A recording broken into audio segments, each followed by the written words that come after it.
एक काळा दिन कहू, एक दुर्भाग्य। तर उपमुख्यमंत्री एकनाथ शिंदे यांची ही प्रतिक्रिया आलेली आहे।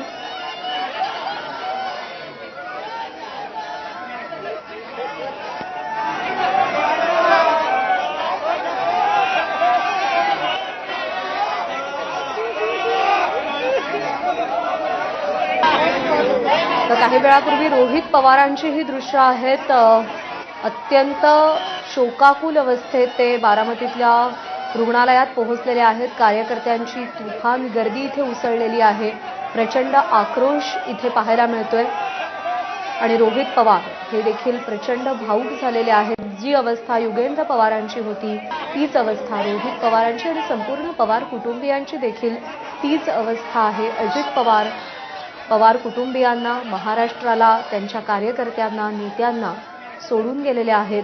विमान अपघातात त्यांचं अकाली आणि दुर्दैवी निधन झालेलं आहे। उपमुख्यमंत्री एकनाथ शिंदे यांनी आपल्या भावना व्यक्त केल्या।